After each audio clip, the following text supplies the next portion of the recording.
পরকীয়া প্রেম যারা আমরা করি, মনে রাখতে হবে আজকে আমাদের গোটা বাংলাদেশের ভিতরে সবচাইতে জঘন্যতম যে পাপটা অহরহর প্রত্যেকটা ফ্যামিলির ভিতরে হচ্ছে। আহা, আজকে আমাদের রুজি রোজগারের ভিতরে কেন শান্তি নাই? আজকে আমাদের ফ্যামিলির ভিতরে কেন শান্তি নাই? আজকে স্বামী আর স্ত্রীর ভিতরে এত দ্বন্দ্ব, এত ঝগড়া কোন কারণে? সেই বিষয়টা আমরা অনেকে জানি না। একটা নারী কিভাবে সহ্য করতে পারে তার স্বামী যদি আরেকটা নারীর সাথে হষ্টি নষ্টি করে? তার স্বামী যদি আরেকটা নারীর সাথে পরকীয়া প্রেমে জড়িত হয়, তাহলে একটা নারী কিভাবে এটা সহ্য করে নিতে পারে? একটা নারী তো এটা কখনো সহ্য করতে পারে না। এই জন্য মুহতারাম হাজিরিন, আমি আপনাদেরকে দৃষ্টি আকর্ষণ করে বলবো, শুনেন, যে ফ্যামিলির ভিতরে স্বামী অথবা স্ত্রী অন্য কোনো নারীর সাথে তার এফিয়ার চলে, মনে করেন যে ঘরের মাঝে এত সুন্দরী রূপসী স্ত্রী থাকার পরও যেই পুরুষ অন্য নারীদের সাথে পরকীয়ায় লিপ্ত হয়, আল্লাহর কসম সেই ঘরের ভিতরে কখনো আল্লাহ পাকের রহমত আর বরকত ঢুকবে না, প্রবেশ করবে না। অনেক নারী আছে এমন, ঘরের ভিতরে স্বামী আছে, এত সুন্দর সুদর্শন স্বামী থাকার পরেও যেই নারী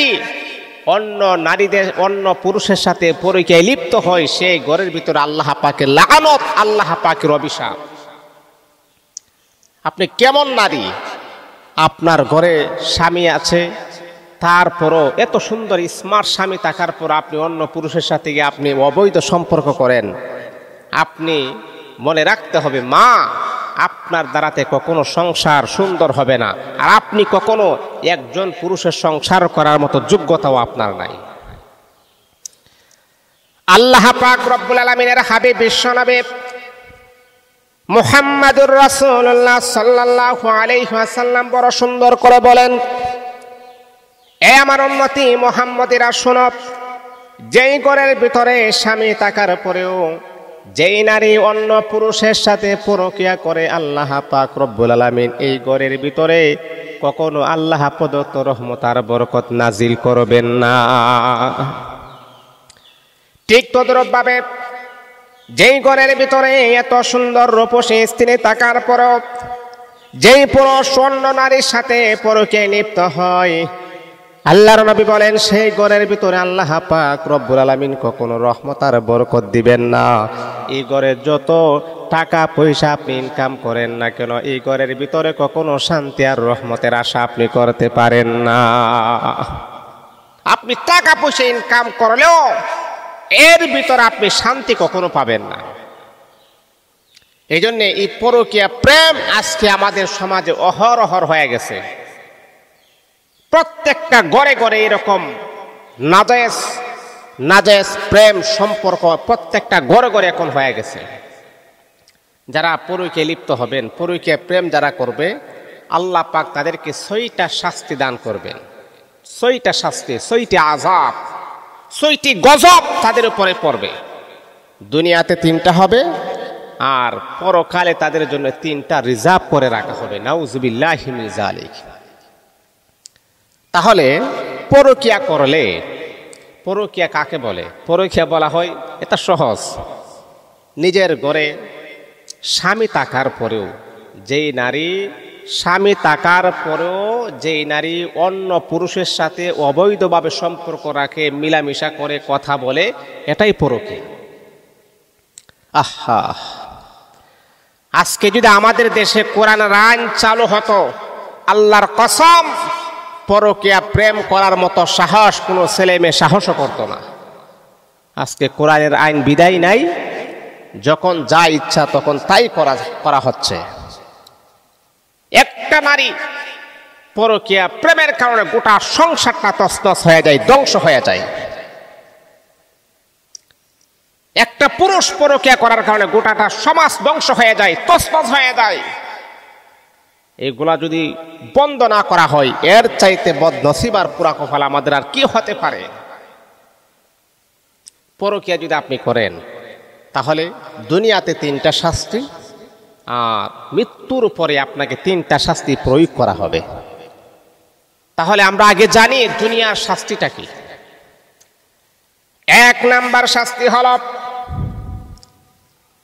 যুবক ভাইয়েরা ও আমার মা বোনেরা শোনেন, যদি পরকীয়ায় লিপ্ত হন 1 নাম্বার হলো আল্লাহ পাক রব্বুল আলামিন চেহারার উজ্জ্বলতা আমার আল্লাহ নষ্ট করে দিবেন।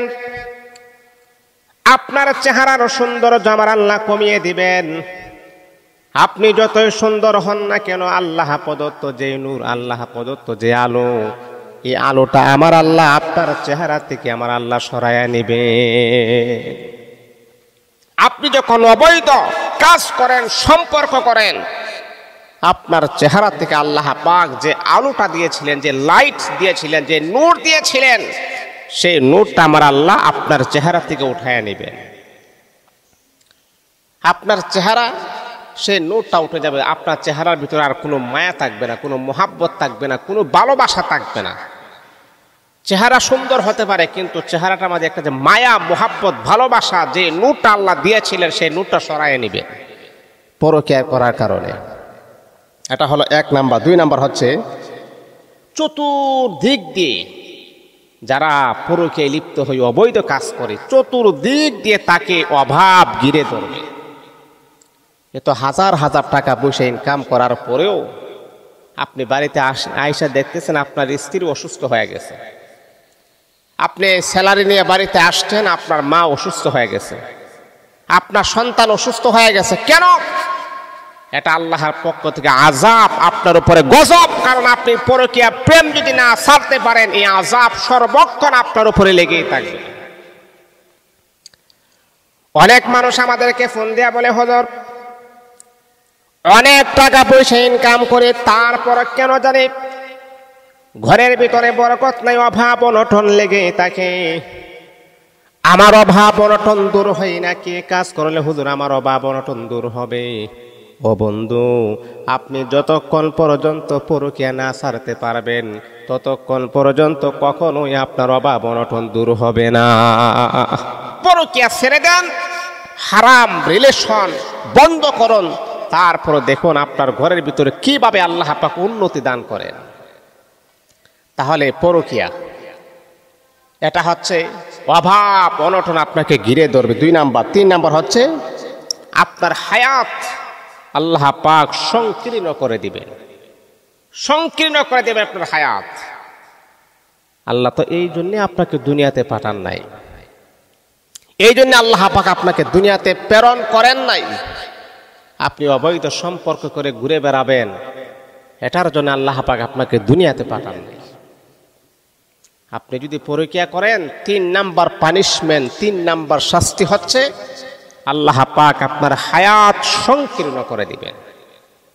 এটা হলো দুনিয়ার 3টা শাস্তি। চেহারার গ্লেজ নষ্ট হয়ে যাবে, অভাব অনটন ঘিরে ধরবে, হায়াত সংকীর্ণ হয়ে যাবে। এবার আমরা আসি পরকালে কি শাস্তি হয়। দুনিয়া তো আপনি হারাবেন, পরকাল আপনার জন্য ধ্বংস হয়ে যাবে যারা পরকীয়ায় লিপ্ত হন। ছেলে হোক অথবা মেয়ে হন, শুনেন, দিলের কান লাগিয়ে কথাগুলো শুনেন। পরকীয়ায় লিপ্ত হলে দুনিয়া তো আপনি হারাবেন, পরকালে আপনি মুক্তির কোনো ব্যবস্থা আপনার থাকবে না। আপনি যখন মৃত্যুবরণ করবেন, যদি আপনি পরকীয়ায় লিপ্ত হয়ে থাকেন, তাহলে মৃত্যুবরণ করবেন। মৃত্যুবরণ করার পরে 1 নাম্বার শাস্তি হলো আল্লাহ পাক আপনার উপরে রাগান্বিত অবস্থায় থাকবেন। আমার আল্লাহ কোনো কথাই বলবেন না, আল্লাহ আপনার দিকে তাকাবেন না, আমার আল্লাহ আপনাকে পবিত্র করবেন না। আপনার চাইতে পুরা কপাল আর বদনসিব কে হতে পারে? আরশের মালিক আমার আল্লাহ যদি আপনার দিকে না তাকাই, আল্লাহ আপনার দিকে তাকাবেন না, আপনাকে পবিত্র করবেন না, কথা বলবেন না। এটা হলো 1 নাম্বার। মৃত্যুর পরে আল্লাহ আপনার উপর রেগে থাকবেন, কোনো কথা বলবেন না। 2 নাম্বার হলো আমল নামা পড়তে আপনি বড় লজ্জা পাবেন। আহা,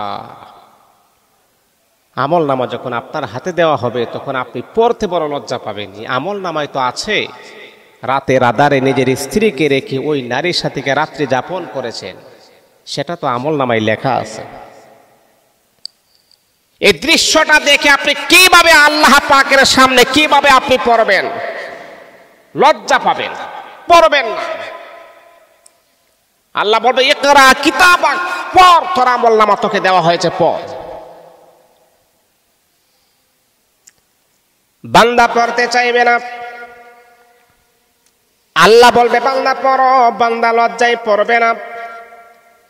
এটা হলো 2 নাম্বার পানিশমেন্ট, 2 নাম্বার শাস্তি। যারা পরকীয়ায় যারা লিপ্ত হন, পরকীয়া যারা করেন, এ আমার যুবক ভাই বোন শুনেন, দিলের কান লাগিয়ে শুনেন, দুনিয়াও আপনার ধ্বংস হয়ে যাবে, পরকালে আপনার ধ্বংস হয়ে যাবে যদি আপনি পরকীয়াটা না ছাড়তে পারেন। 3 নাম্বার হলো পরকীয়ার শাস্তি, 3 নাম্বার হলো আল্লাহ পাক রব্বুল আলামিন বিনা হিসাবে আমার আল্লাহ আপনাকে জাহান্নামী বানায়া দিবে। কোনো হিসাব নাই, বিনা হিসাবে আপনাকে জাহান্নামী বানায়া দিবেন। আহা, এর চাইতে বদনসিব আর পুরা কফাল আর কি হতে পারে যে কোনো হিসাব নেবেন না, তে তুমি বিনা হিসাবে জাহান্নামের ভিতরে চলে যাও। এই জন্য এখন আমি আপনাদেরকে বলবো, পরকীয়া এই জঘন্যতম প্রেম আমরা